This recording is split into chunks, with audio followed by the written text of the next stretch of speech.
La historia de la caída de la República Romana no comienza con una guerra, sino con un asesinato.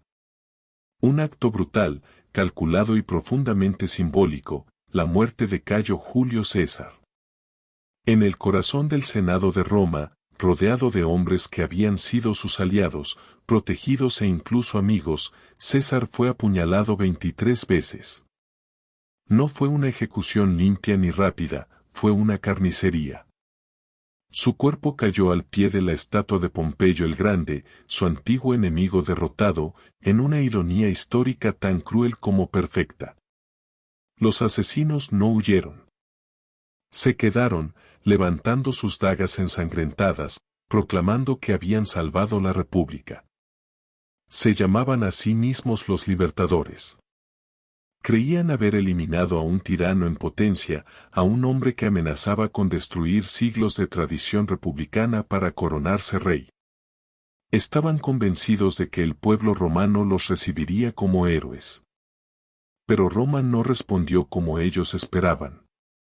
En lugar de vítores, hubo silencio. Un silencio pesado, inquietante, lleno de miedo. No miedo al hombre muerto, sino a lo que vendría después. Porque el pueblo romano no vivía en los ideales filosóficos del Senado. Vivía en una realidad concreta, donde César había traído estabilidad tras años de guerras civiles, había repartido riqueza, había asegurado victorias militares y había garantizado alimento. Para el ciudadano común, César no era un tirano, era un benefactor. Los conspiradores, en cambio, ofrecían una promesa abstracta, libertad. Pero una libertad que venía acompañada de sangre, incertidumbre y caos. Entre los líderes del complot destacaban dos figuras. Cayo Casio Longino, un hombre práctico, duro, en gran parte motivado por resentimientos personales, y Marco Junio Bruto, el símbolo moral de la conspiración. Bruto era un idealista, un filósofo que creía genuinamente estar actuando por el bien de Roma. Pero también era cercano a César, casi como un hijo. Su traición fue la más dolorosa. Según la tradición, cuando César lo vio entre los asesinos, no reaccionó con ira, sino con una mezcla de sorpresa y devastación. Tras el asesinato, los conspiradores intentaron tomar el control político. El Senado les concedió una amnistía temporal en un intento desesperado por evitar otra guerra civil. Durante un breve instante, pareció que la crisis podía contenerse. Incluso compartieron cenas tensas con Marco Antonio, uno de los aliados más cercanos de César. Pero ese equilibrio era frágil. Y su error fatal fue permitir que César tuviera un funeral público. En ese funeral, el destino de Roma cambió para siempre. Bruto habló primero. Su discurso fue lógico, racional, casi frío. Explicó que no había matado a César por odio, sino por amor a Roma. No es que amara menos a César, sino que amaba más a la República. Por un momento, la multitud pareció comprender. Asintieron. Dudaron. Entonces subió Marco Antonio. No gritó. No acusó directamente. Habló con calma, con dolor. Llamó a Bruto un hombre honorable, y repitió esa frase una y otra vez hasta que perdió su significado, convirtiéndose en una burla sutil. Luego mostró el cuerpo de César. Señaló cada herida, nombró a cada traidor, transformando el acto político en algo profundamente personal. Ya no era un tirano muerto. Era un hombre traicionado por sus amigos. Y entonces llegó el golpe final, el testamento. César había dejado dinero a cada ciudadano romano. Había donado sus jardines privados para uso público. En ese instante, la narrativa cambió completamente. El hombre que habían matado no era un opresor, sino un benefactor. La multitud estalló. Roma cayó en el caos. La gente construyó una pira funeraria improvisada, quemó el cuerpo de César en el foro y luego salió en busca de los conspiradores. No buscaban política. Buscaban sangre. Un poeta inocente fue asesinado solo por compartir nombre con uno de los conspiradores. El mensaje era claro, nadie estaba a salvo. Los libertadores huyeron. Su revolución había fracasado en cuestión de días. Mientras tanto, lejos de Roma, otro actor entraba en escena. Un joven de apenas 18 años, Cayo Octavio. Débil físicamente, desconocido políticamente, pero con una ventaja decisiva, había sido nombrado heredero de César. Octavio no heredó solo una fortuna. Heredó un nombre. Y en Roma, ese nombre lo era todo. Cuando llegó a Italia, no tenía ejército. No tenía poder. Pero tenía inteligencia y determinación.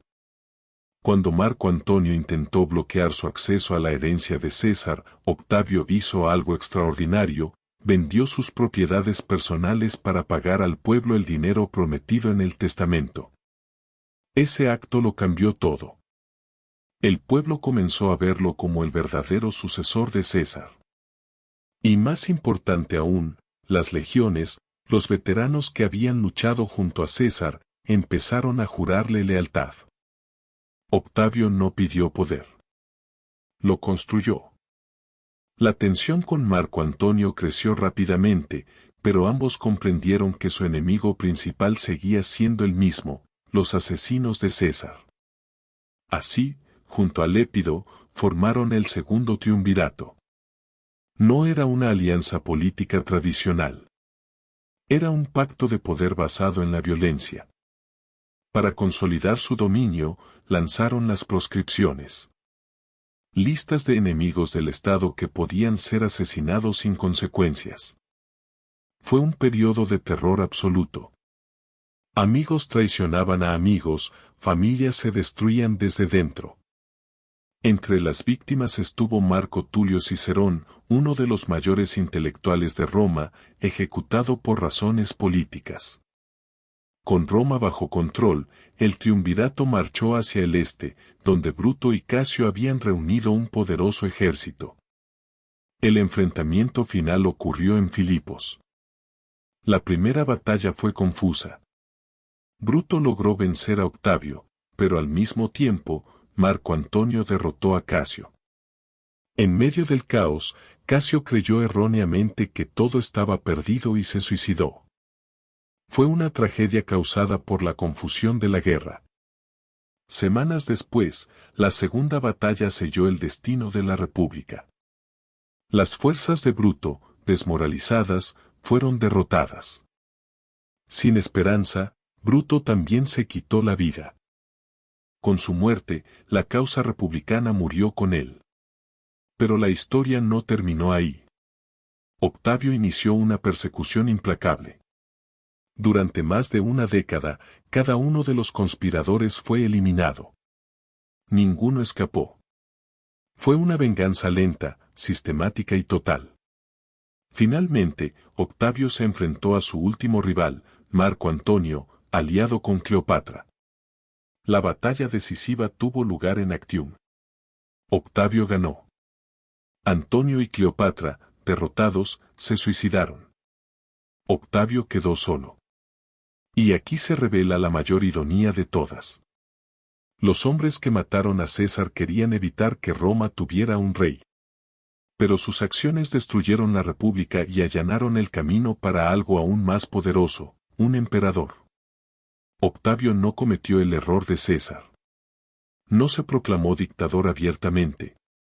Mantuvo las apariencias de la república mientras concentraba todo el poder en sus manos. En el año 27 a.C., recibió el título de Augusto. Así nació el Imperio Romano. Augusto gobernó durante más de 40 años. Murió en paz, en su cama, venerado como un dios. Tenía más poder del que César jamás soñó. Al final, las 23 puñaladas no salvaron la libertad. Solo cambiaron su forma. Los libertadores no destruyeron la tiranía. La perfeccionaron. Y en su intento de salvar la república, aseguraron su destrucción definitiva.